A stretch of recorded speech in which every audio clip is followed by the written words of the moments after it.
for a man who can take her out in a Mark X every weekend because you raised her expectations and you can't meet it.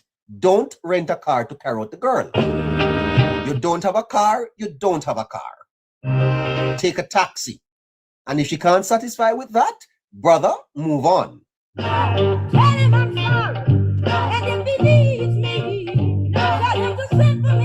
You have one little $150,000 that you get for your partner draw. And you take it to your book all inclusive because you want to impress the girl. And you carry her go to Rio. With your only $150,000. That's a girl you're going to lose.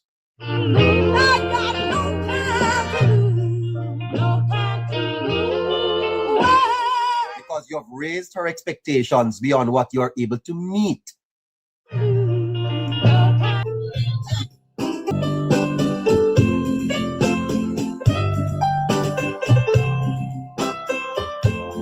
Dr. Michelle Charles, I think you should reconsider your PR strategy, okay? You are a former member of parliament. And the video you put out suggests violence. I'm going to play it. And I think Michelle Charles should consider who she represents. Is Michelle Charles running back? I don't think she can. I think it's a profound disappointment for a member of parliament to be promoting violence. And that's what the video is doing. It's not a joke, Michelle. It's not a joke. Your prime minister is speaking about peace and you are there promoting violence. By the way, Michelle, you are to stop making mischief with the member of parliament, Miss Rosemary Shaw. That's not how you do politics.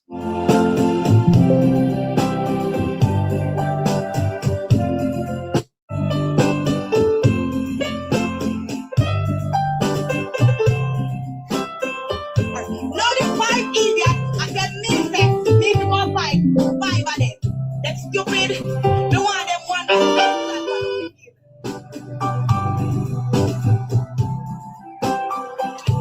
one by one, gonna come up me in.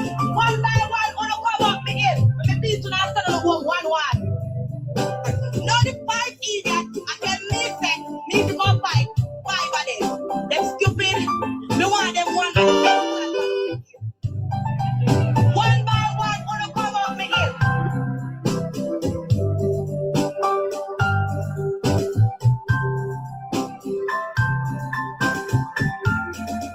I think they have bleeped out the bad word. Dr. Charles, are you really serious about representing people? It's a poor standard you're setting. Very, very poor standard for representation. And for a young member of parliament, it is unacceptable, ma'am. What you should be doing is charting a path as to how you can regain the seat. Don't pick fights. I'm gonna take down the music and play it again and see if I can pick it up. One by one, wanna come up me in. Let me beat to now stand on one. That's violence. Make you beat them and send them back home 1-1. Huh? What are you suggesting? No, the five idiot. I tell me say me if you go fight five of them. Them stupid. Me want them one. One by one, wanna come up me in. One by one, wanna come up me in. Right. So when the tape came out, there was a bad word there. I guess they have taken that out. Why you don't take down the whole tape? Poor as a former MP. Not good at all. Terrible. You shouldn't be promoting beating nobody.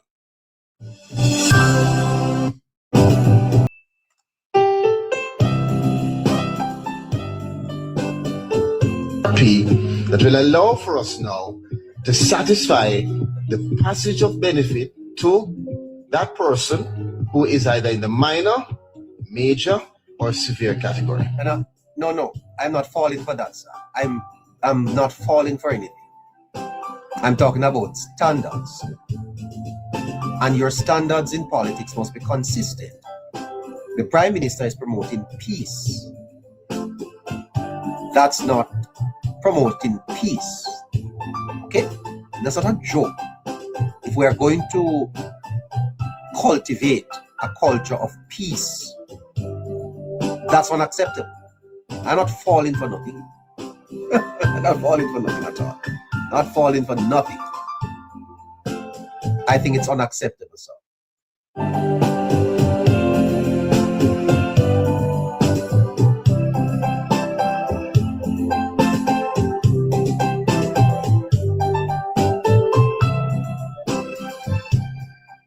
All right, so here is the minister. So if you don't have any damage, you're not going to be a part of roofs. If no significant damage, not a part of roofs. Minor, major, severe, you're a part of roofs. Now, you'll get tiered $75,000, $200,000, and $500,000 in terms of grant applied in that tier. Now, just to break it down further, it's an initial allocation of $10 billion. All right, so that I think is lost on the argument so far, that it is an initial allocation of $10 billion. Now, what does initial means? We start with 10 billion. So I think Mr. Stevens should, Scratchy said something here yesterday about communication. And it needs to be repeated that the government's communication is not very strong, so the government is not only going to give 10 billion. They are starting with that. Okay, so therefore, more is to come. As the assessment continues, more can come. But some of you have been a little uncomfortable with this piece of tape, but I think it's worth playing. It's 250,000. Minor damages 500,000, and major damages $1 million. Jamaica, he get the money. He have the money. He have the money, Jamaica, and he decides to cripple you and keep you all in cyclical and abject poverty. And then when you look, fiend, friend, and all right. So the narrative that has been moving does not tiered $75,000, $200,000, and $500,000 in terms of grant applied in that tier. Now, just to break it down further, it's an initial allocation of $10 billion. And as we said before, remember, we prioritize severity and we target vulnerabilities. So it's $10 billion initially that the government is putting up.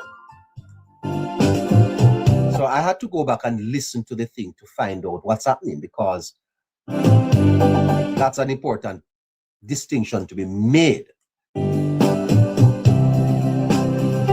That it is not only 10 billion that the government is going to be using to finance this, but they probably will have more coming.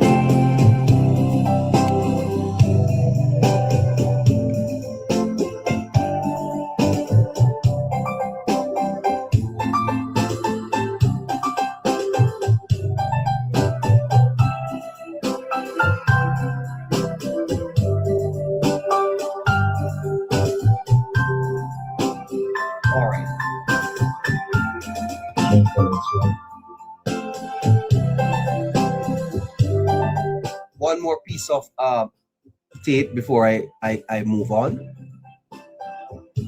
and I think this is something that we're going to talk about maybe tomorrow or Tuesday. In the process of applying for immigrant visas. Yes.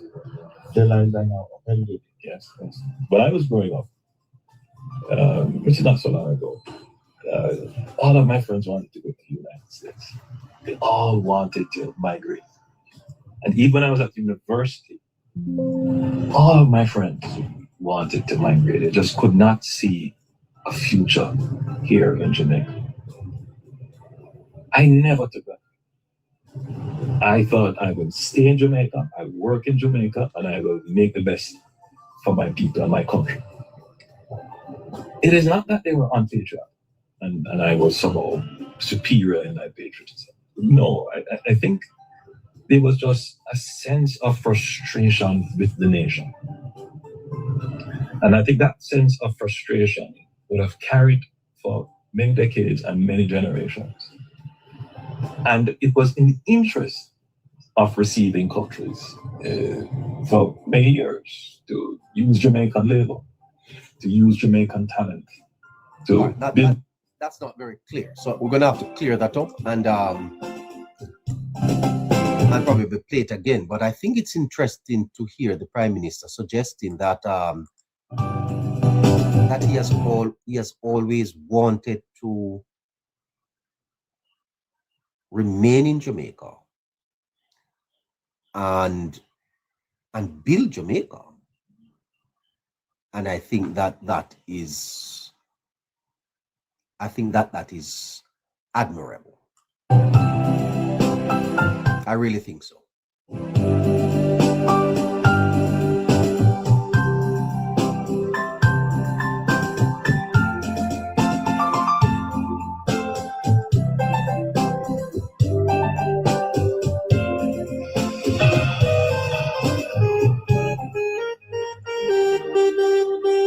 All right, let's flip the pages and see what we have in the notebook today.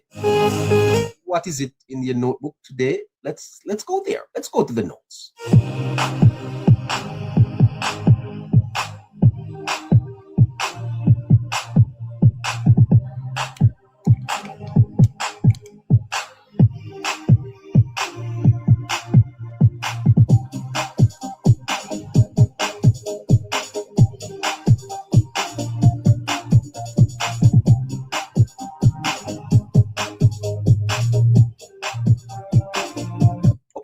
What if I tell you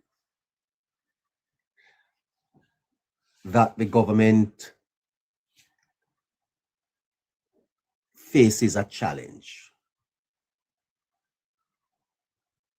that is explained in their 35-28 election win?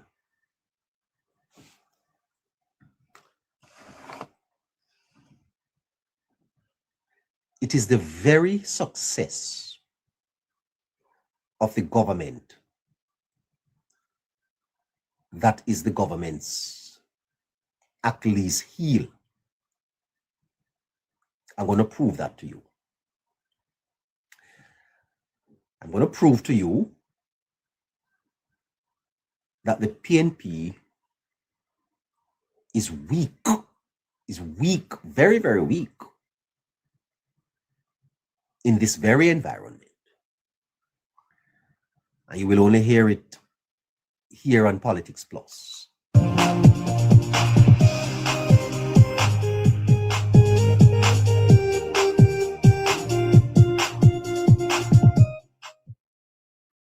What if I tell you that it is because the government did so well why it nearly lost the 2025 election? Could you ever believe that? It is true. It's intriguing. And it is also confusing. But you can move beyond the chat and be psychoanalytical, and you can also apply philosophical lenses to understand this. Now, one of the beauty of theology is that theology takes you beyond the natural.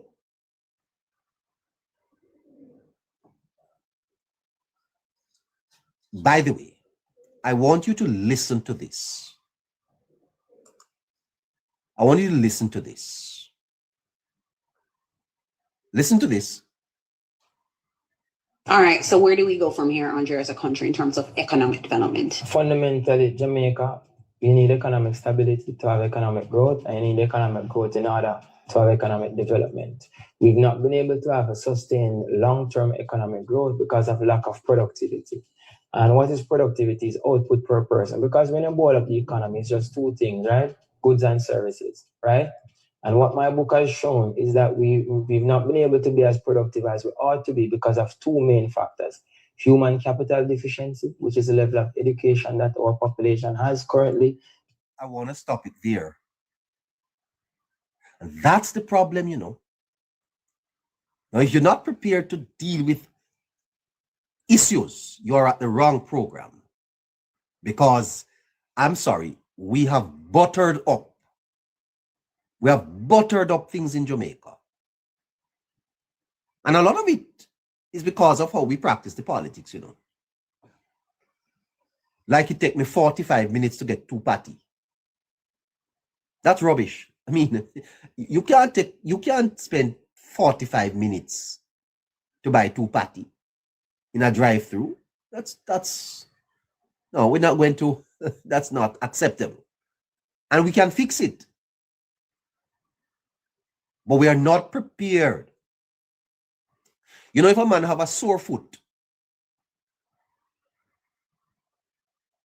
sometimes the best option is to cut it off, you know. You know that? Sometimes the best option for the sore foot is to chop it off because it probably will infect the rest of the body. And I know you may be eating your Sunday dinner, but sometimes it's infested with maggots. And someone have to unwrap the bandage. Not pleasant. But if you're not prepared to deal with the unpleasantness, you won't get healed. And I want to show you that the very successes we have had are the very things that are our problems. This is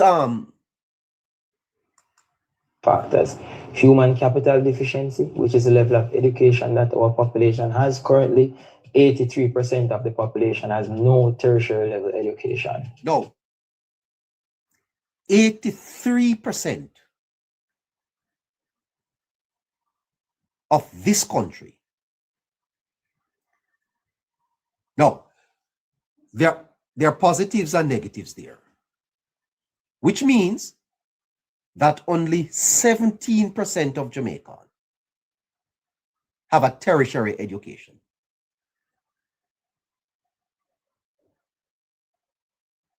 It gets worse. There's all these people come up on the media and they talk and they say all type of things.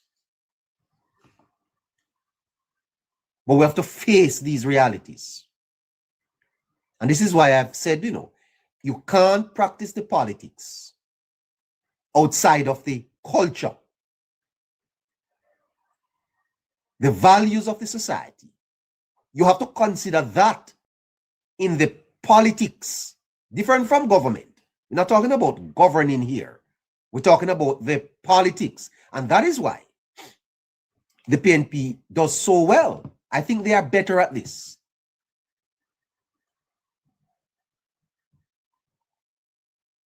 The psychological part of the thing. What's the word? Philosophical politics. The psychological politics, the philosophical politics. 83%. So only 17% has tertiary education. When you boil it down to other qualification, 60% has no form of qualifications whatsoever. So out of the 16% that left, 63% of them, no qualification whatsoever. This is the society that the Prime Minister is presiding over. That is why misinformation and disinformation is so rampant in this country. It's not just we are listen, if you're not prepared to go out into the deep, go over to Candy, because it's not Candy stuff. That is why Candy and what the other girl name we talk about, sardine and rice, they are the ones that get the views. It's a largely undereducated society. We are not interested in issues.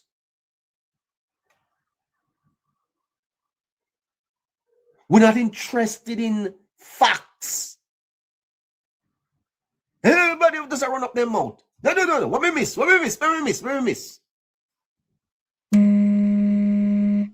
It is even in the church. For you find that past preachers have to take a particular posture to get a response. Many people are hearing, but they're not listening. And 65% have no skill certification. So the first thing we have to do is to get that right. That's chilling to listen. We'll play a little bit more of it. As we ought to be, because of two main factors. Human capital deficiency, which is the level of education that our population has currently.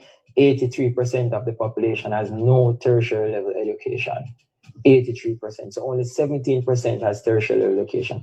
When you boil it down to other qualification, 60% has no form of qualifications whatsoever.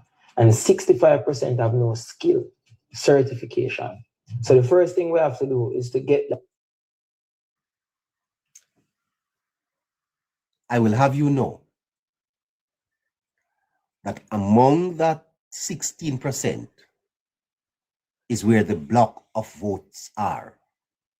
That's where the election is either won or lost. That's it. Now you see the problem with the politics.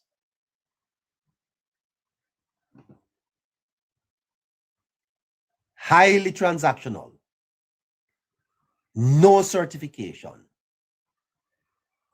I think it was Father Rusty in one of his little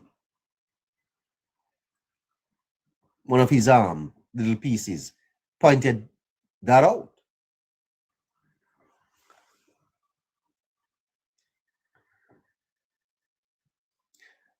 And so many people are wondering, how could a government be doing so well? You know, foresight has helped me with this, Foresight. Despite the impressive achievements, some voters may feel their expectations were not met. And this disparity between expectation and reality can lead to what is called dissatisfaction.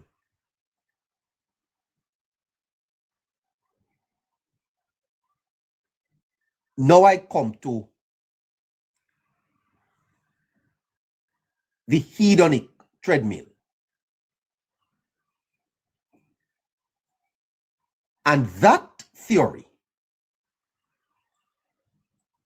suggests that humans tend to adapt to improvements.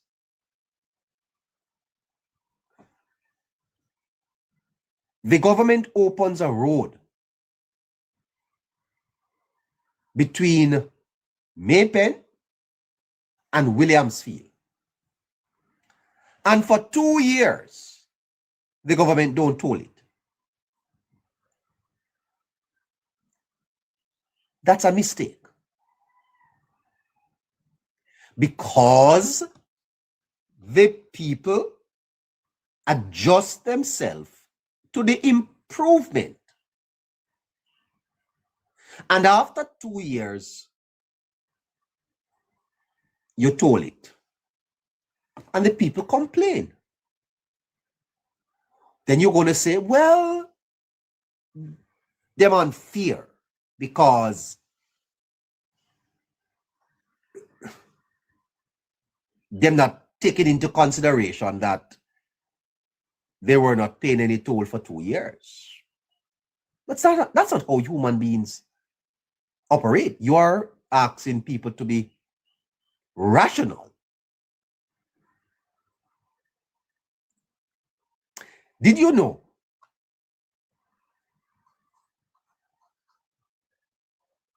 that if you live and you are working from your baby, let's say your lifestyle was of a certain standard from you're a child, and all of a sudden things get bad, did you know that you'll fall into depression? You think you can eat steak and fine food for 30 years and all of a sudden it changed and you're okay? You're not okay. You're not okay. Humans adapt to improvements. And when they adapt, they reset their expectations and they seek more. And so the achievements of the government, though they are significant, what it has done is raise the bar. It raises the bar. And so the people of Jamaica are expecting more. This is why communication is so important. Part of leadership, you see, is to take people along, along the journey, and to define for them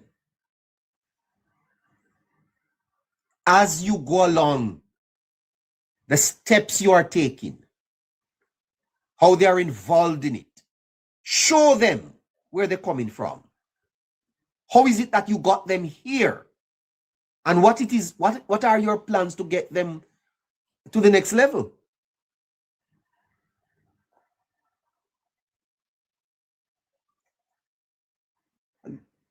This is worth going over, Jamaicans have adapted to the improvements. They have reset their expectations. Harry made the point. The bar is raised. And they don't really want to hear about the past, Don't tell them about 10 years ago. No, they don't want to hear about that. They are experiencing a new Jamaica. And so they are seeking more.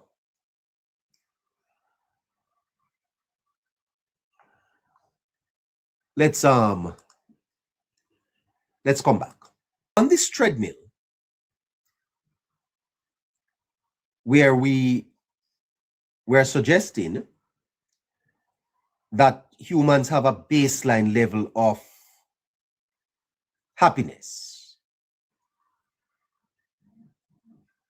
to which they they return. You know, despite positive or negative changes, they return there. And so in the context of Jamaica, the achievements of the government, let's go through them.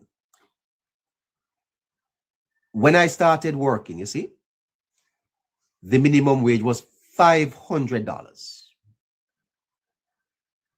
Today, it is $16,000. And the people don't think it is enough. Why? Because you have raised the bar. Their expectations have raised. So the government, $500. I think that's 1994 or 1993. 2016, 2025, it is $16,000. That's a $15,000, $15,500 more. Yet the people are unhappy. Don't you see? Crime is down by 42%. And the people are not rejoicing because you've raised the bar.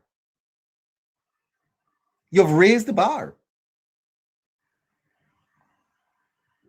The Jamaica Labour Party published a book.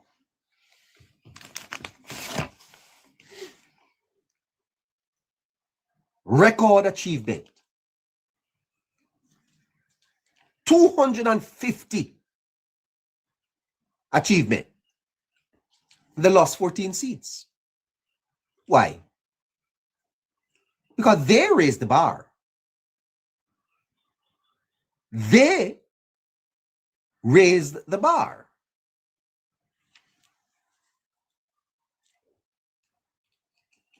Infrastructure development. It's now seen as the norm. When you put highways in Jamaica, yeah, when you build highways around the country, and the people go back into their little communities and the road bad, they blame you because you have raised the bar. You have raised the bar as far as roads are concerned. So how my road bad? And you know, I am sure that the government knows this. And that's why over the course, for example, of a 5-year term, the government must roll out programs in the year of the election. Have to do it, you know. That's just, and I know that you know this. You all see it happening from time to time. Don't think that it is just a buck up. No, sir. There are projects that are in the pipeline that cannot come out now. Because if you make it come out now, by the time you get to the election, the people say you don't do nothing.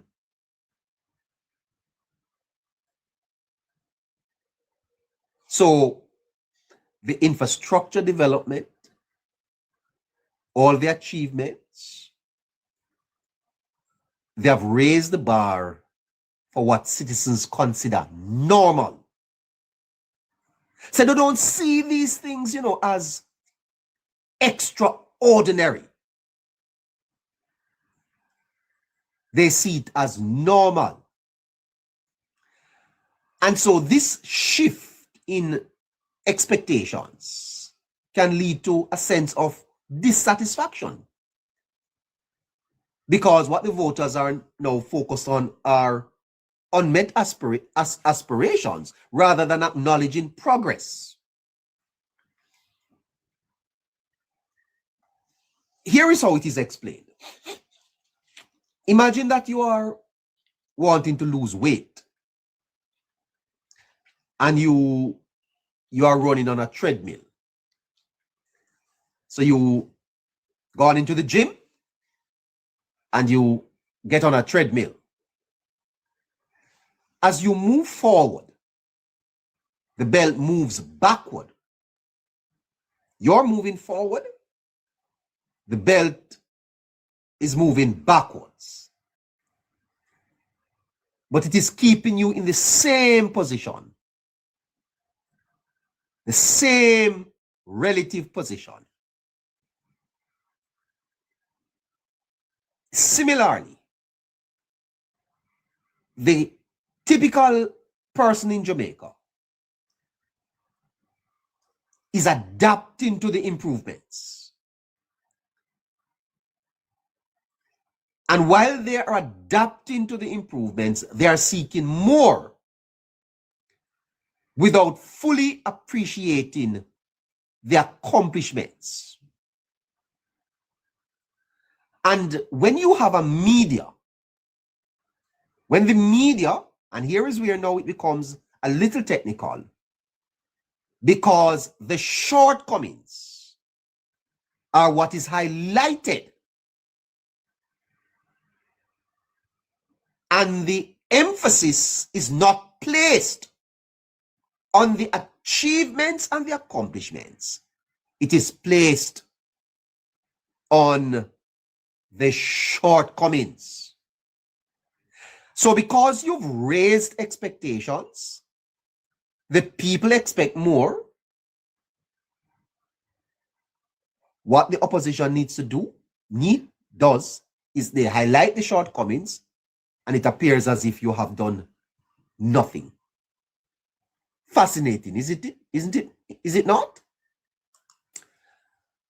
And that is why it is so important that the communication be improved.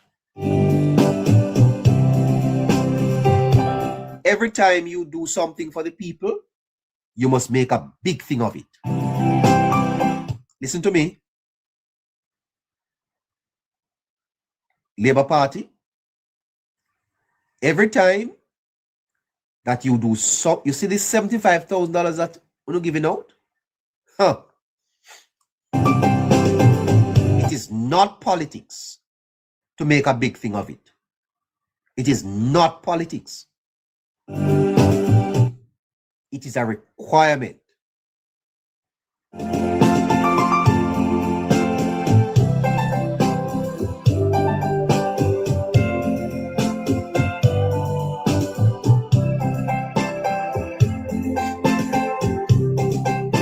Because this treadmill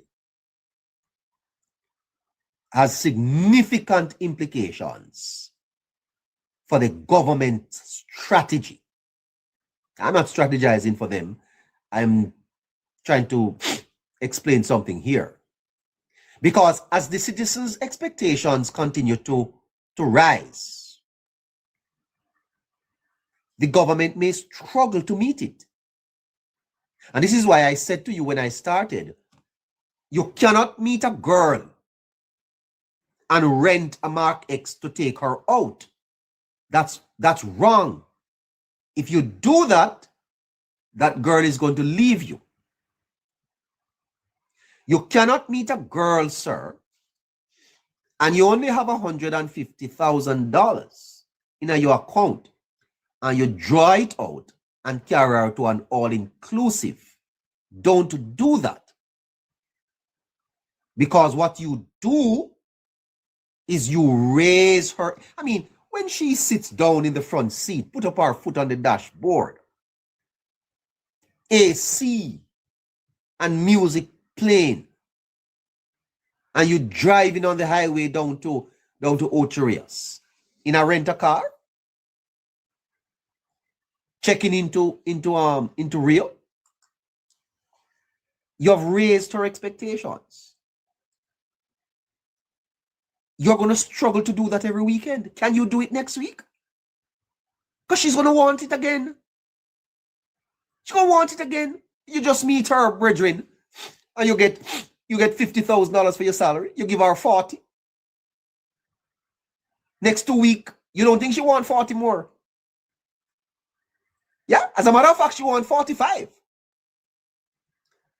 And if she don't get it, because what you have done is you have adjusted her lifestyle for 40,000.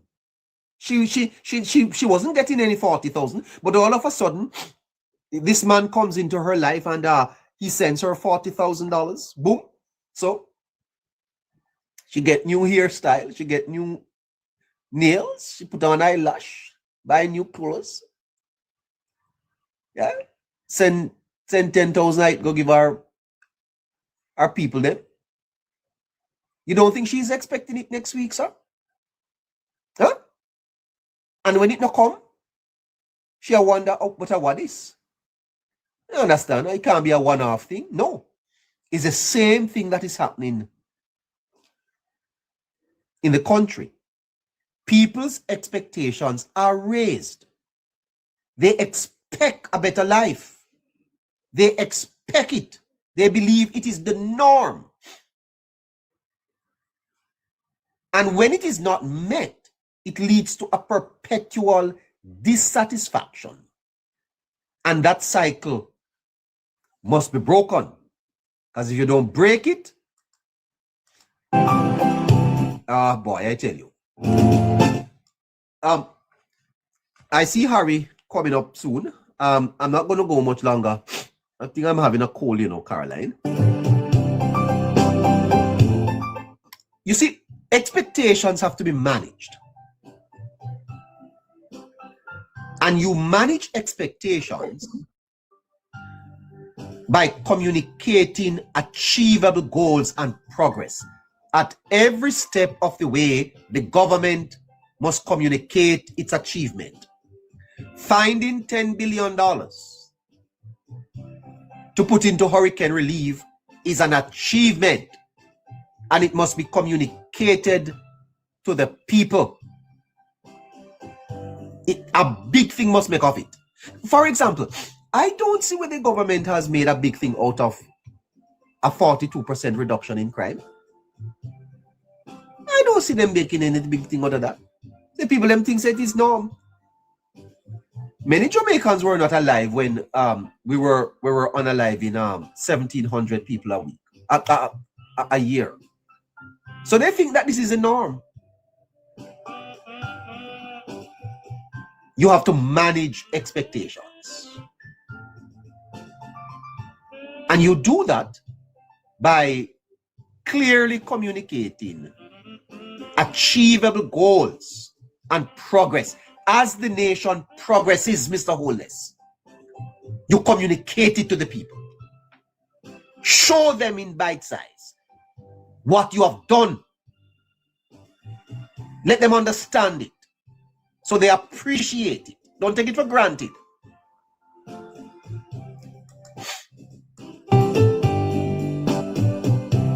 You know, if you're a higgler,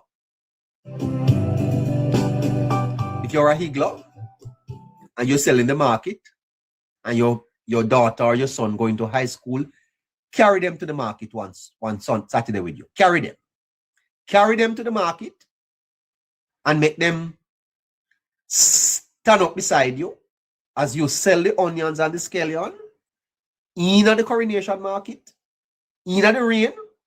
Carry them with you one Saturday. Make them understand what you have to go through to put food on the table. Manage expectations. Listeners, could you please tap the screen and share the live?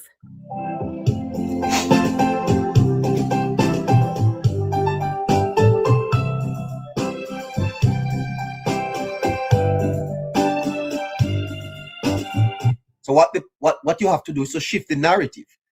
You have to highlight the achievements and reframe the challenges as opportunities. Not a lot of that is being done, because you have to ensure equitable distribution of benefits so that you address the perception of inequality in the society. Governing is not easy, you know. It's not easy. So the very successes of the government becomes its Achilles heel, because it is not managing the communication well. It's not managing the conversation with the citizens, not managing it well at all.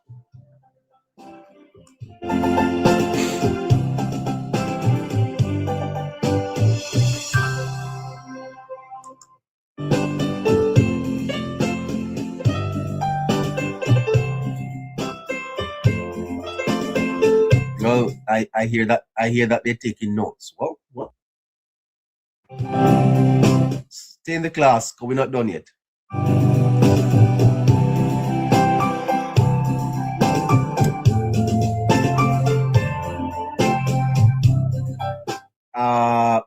G2K, Young Jamaica, I want to talk to you. The dilemma stems from their own success. By achieving significant improvements, they have raised the bar.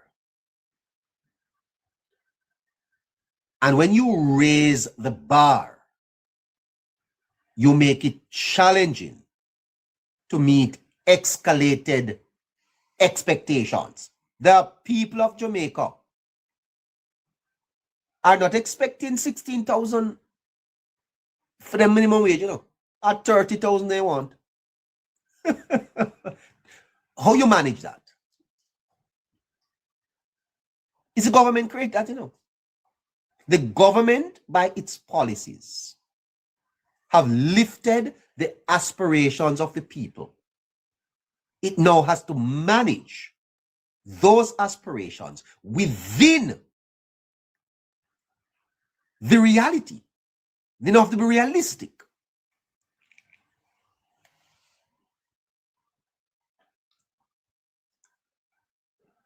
You can call it the paradox of rising expectations. You raise expectations which are good, but how do you meet it? Within the constraints of the budget. Especially in our political, tribal political environment, where the opposition is looking for every loophole to exploit the vulnerable people.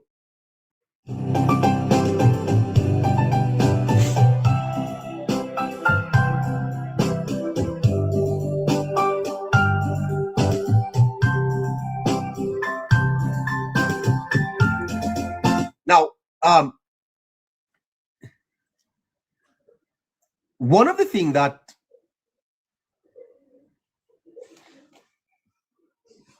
they do is that they compare past governments. And that don't work a lot, you know.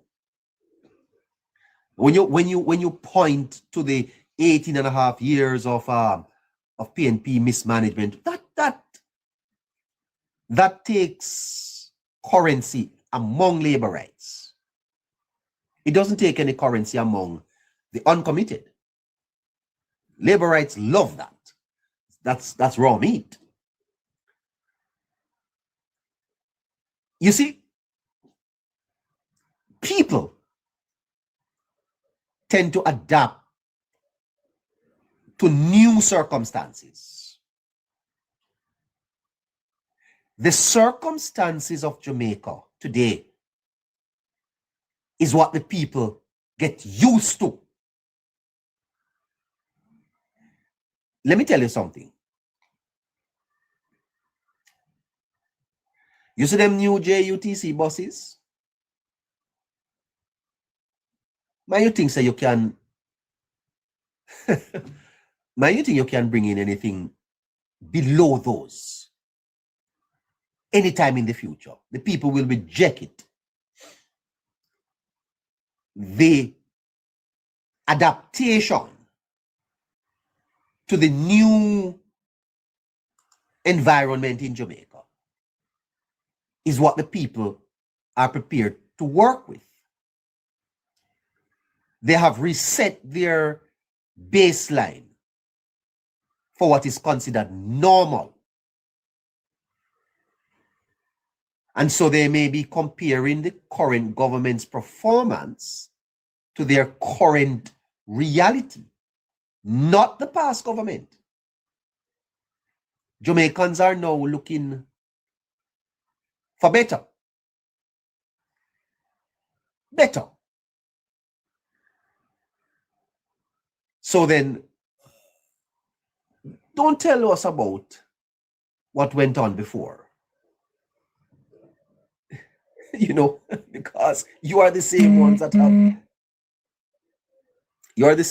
have brought us to this, you know, new place.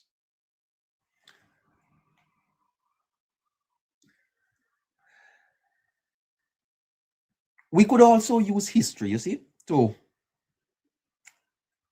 support this, you know, because we're coming out of colonialism. We had a colonial history, and that has shaped the political landscape. Because what it has done is it has kind of fostered a culture of clientistic patronage. You see what is happening down there in Westmoreland? That is, you know, don't you ever think that it is easy to manage. The clientistic patronage culture, which is one of the vestiges of colonialism, prioritizes short-term gains and personal benefits over long-term development. That's why the JTA, in the middle of a crisis, puts back their wage improvements on the table. Imagine that. Jamaica just suffered a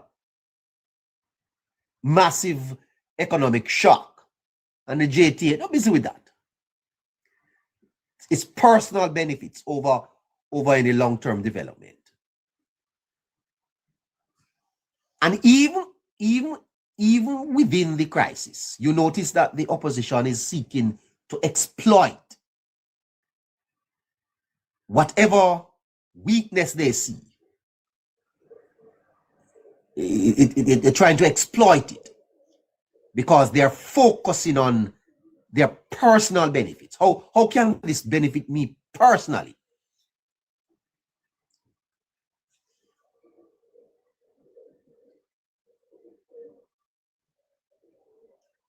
And so as the government delivers on its promises, as it delivers result, it raises the citizens' expectation, and that makes it challenging to appreciate the achievements. Now, how do you therefore manage achievements and performance? Because it has to be managed. And firstly, you have to strategically sequence projects to maintain momentum and visibility. You can't carry in the bus them one time. It's just true. It's just the truth. You can't fix all the road one time. Well, even if you had the money, you have to phase it. And here is what is very critical. This is what we have been talking about since Friday. You have to communicate. You have to engage. You have to regularly update the citizens on the progress, the challenges, the plans. Yes? You have to get them involved. And I'm not suggesting that you delay the achievements. You don't delay them. We have to manage expectation. Clearly communicate timelines, challenges, progress. Demonstrate transparency and accountability and responsiveness. That's how you build trust. And then you have to celebrate the milestones. You have to acknowledge and celebrate the achievements to reinforce progress. Every time that there is something substantial done in the country, it must be celebrated as a milestone. We have achieved this. We have achieved it together. The people, you see, like how them move around the country with the rural school bus service. When the buses came into the island, you have to do that. The people have to become a part of the success. Let them celebrate that we have achieved this. I am suggesting to the government that they pause the nation to celebrate the reduction in crime. Pause. Take a day. Stop the nation, Mr. Holders. Make the people them stop. If I even for 1 hour. Say this hour will be used to reflect on where we are coming from, to give God thanks and to celebrate this milestone, this achievement. Take out ads in the paper. Buy the front page of the Gleaner and the Observer. Have a feature on TVJ in primetime news. If it's even for 10 minutes, every radio station in Jamaica must dedicate an hour at the same time. And you focus the nation's attention on the milestone, the achievement. Because the people will just think it's business as usual and they just move on. And God forbid, if we ever return to crime figures that are not what they were last year, the people will cuss you out and blame you because you did not acknowledge. You did not acknowledge and celebrate the achievements, because in doing that, you are reinforcing progress. Don't take it lightly. As a matter of fact, call a national holiday. Give the nation a day off. Say, we are going to mark this day as the day when Jamaica achieved a 42% reduction in crime. It's not only the police that did it. It's all of we. So you have to celebrate the milestone. It's like a birthday. You put it down on your calendar and it is celebrated. The people need to feel that we have achieved this together. You have to adopt a balanced approach, because the people will feel that I know nothing. They don't know nothing. It's just the norm. It's important, you know, that the government navigates the complexities of the hedonic syndrome. It's very important that it happens.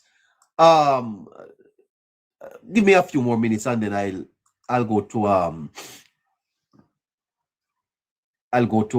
Harry or Scratchy. One of them will be coming up soon, I think. But I just need to bring this home a little bit more for you and close out on it. Now,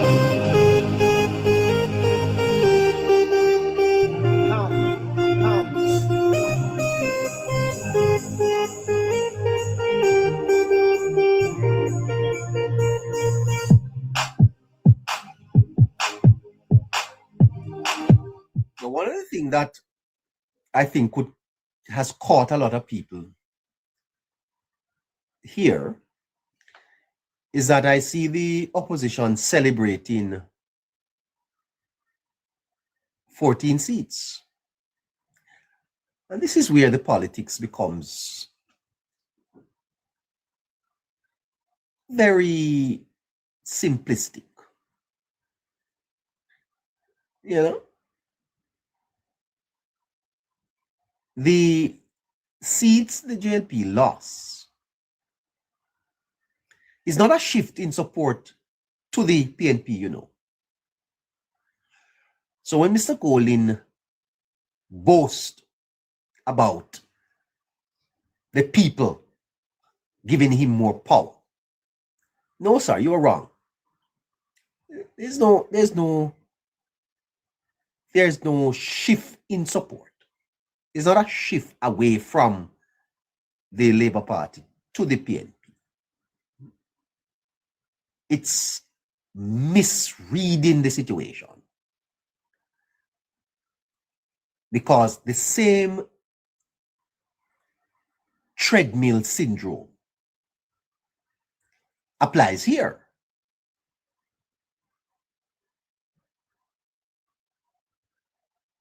It's not an endorsement of the opposition.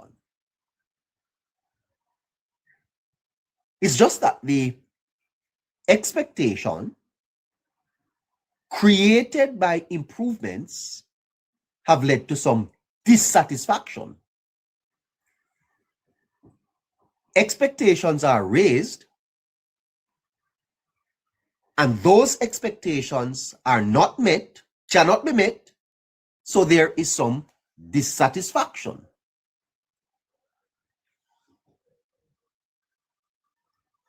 And so the opposition has themselves overestimated their own support, assuming that the voters are endorsing their policies. No, sir. What is happening is that the high levels of expectations in the country have caused some dissatisfaction. Now, you see, if the government is able to meet those expectations,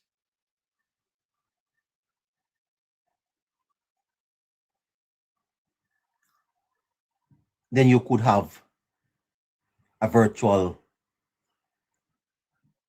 return to 49-14. The challenge is, can it be done? Can the government meet the expectations that they have created? I think that Hurricane Melissa's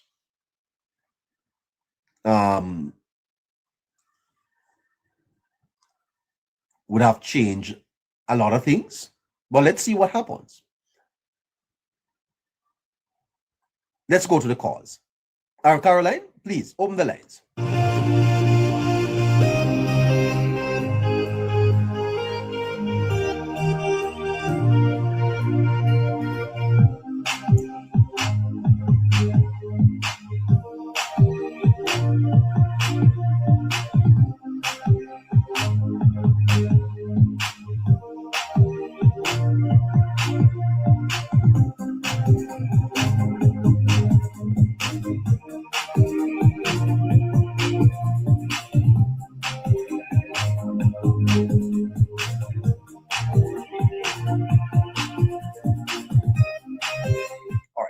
Until the callers come, I think that G2K and Young Jamaica will have to find a way to help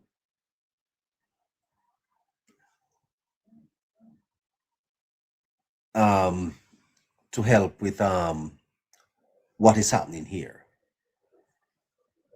Yes. Yeah, Caroline. Yes. Open the lines for me, please.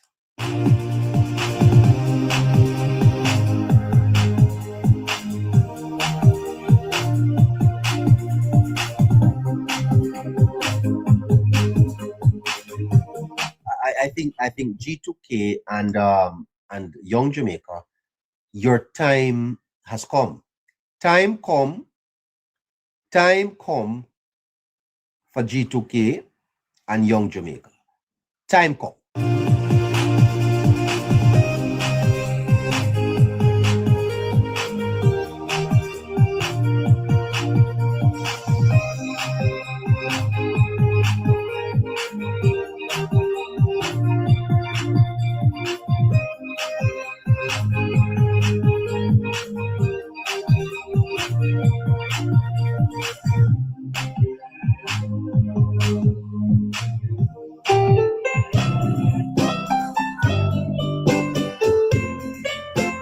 We have a caller. Marva, hello. Hi.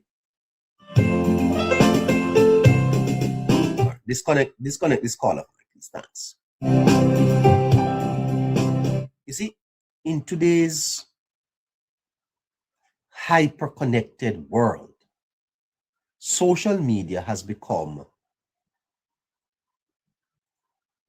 the quintessential agora. It's the tool that is being used to communicate. On social media, ideas are minted.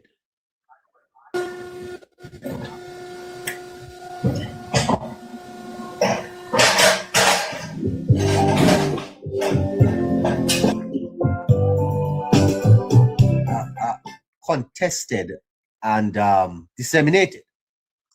Social media.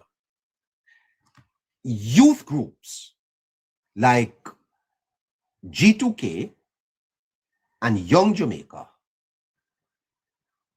must begin to assert themselves on these platforms. G2K and Young Jamaica must dominate the social media space. As a matter of fact, I'm going to recommend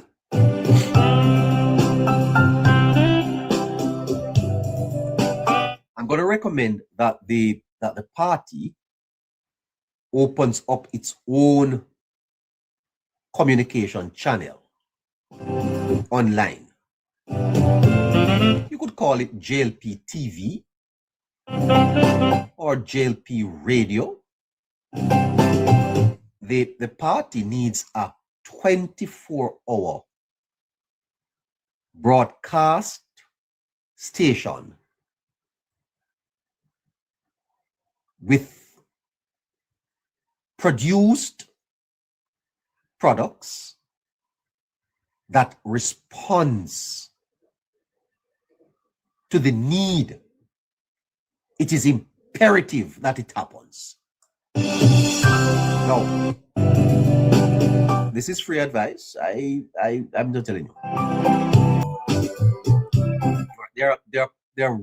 There's lots of people on my side in the request box. So if you need to come up, you're gonna have to give me a little time, but type it in the chat, and we know if we are to add you, because we can't deal with the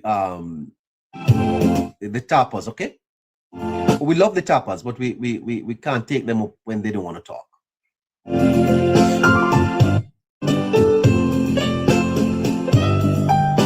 So if you're listening from the party, what you need to do is to create an online 24-hour produce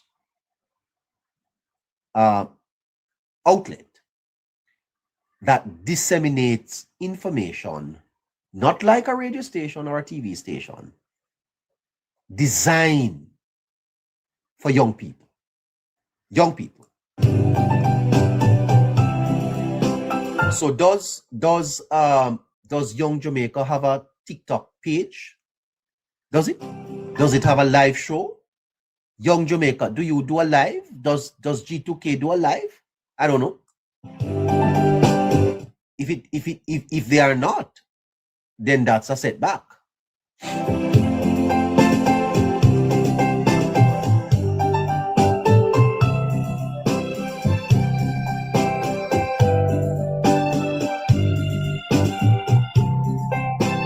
Because the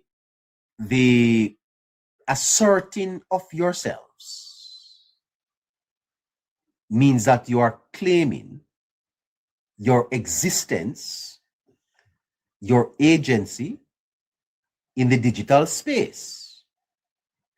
You know, between Friday and Monday, when traditional media virtually goes to sleep, there's between Friday and Monday, when traditional media goes to sleep, you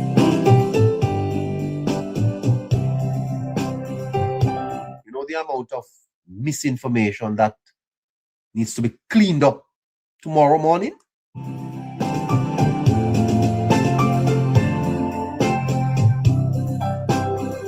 Man is condemned to be free, because once thrown into the world, he's responsible for everything he does.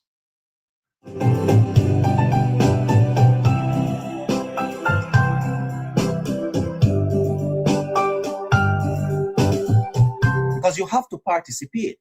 You cannot allow the narrative to go on and you are not an actor. You are an actor in the narrative. And so by engaging on social media, youth groups challenge the dominant discourse and shape the narrative.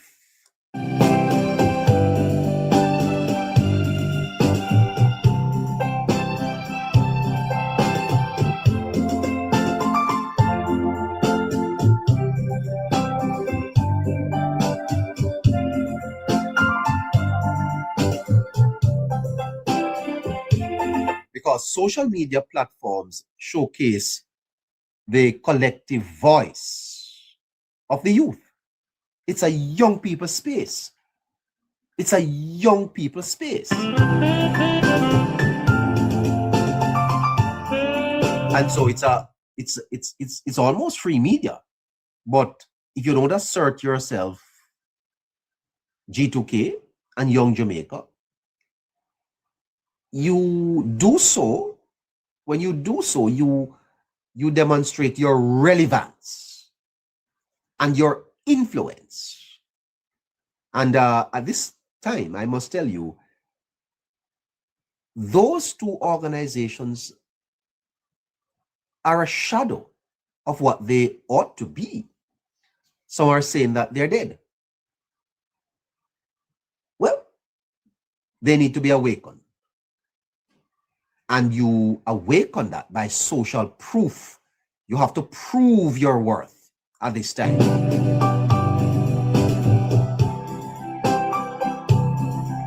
There has to be some participation in online discourse,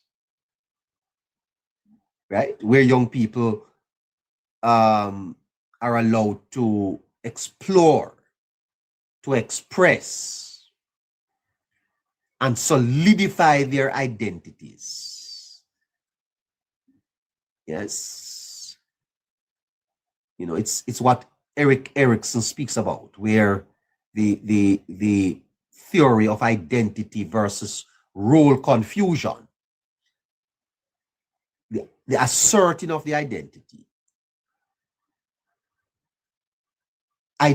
formation comes about through participating in discourse.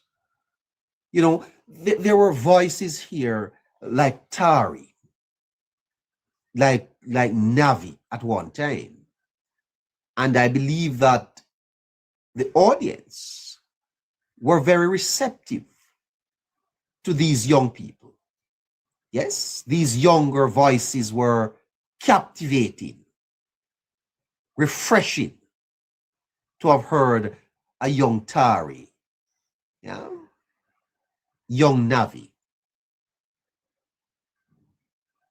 I don't know what has happened to her, but be that as it may, their participation online, you know, older people like ourselves listens to them. They have a fresh view, a fresh perspective. And when you think of the tech savviness of young people, how they are able to navigate the social media with ease, with creativity. Yeah.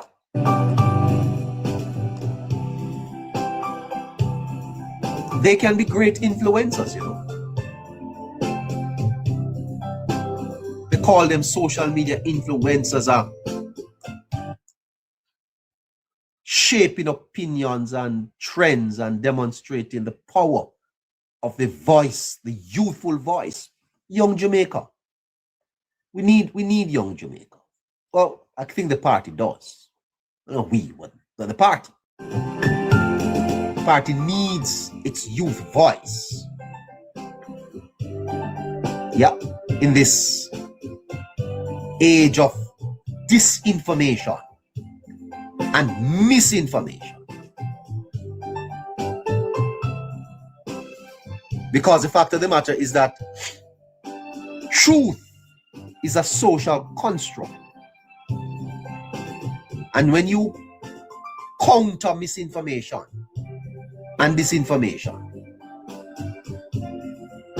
for the youth,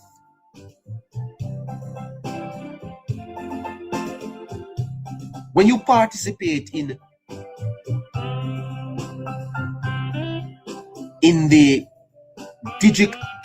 digital discourses, you challenge the false narratives and you contribute to a more accurate representation of reality.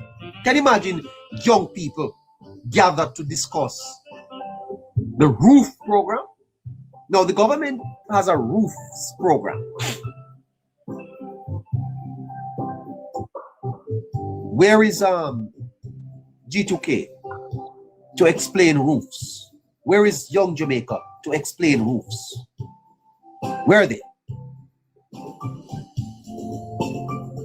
It's the power of collective verification. Not only the party's ministers, but the party's auxiliary groups. Good afternoon, Carl.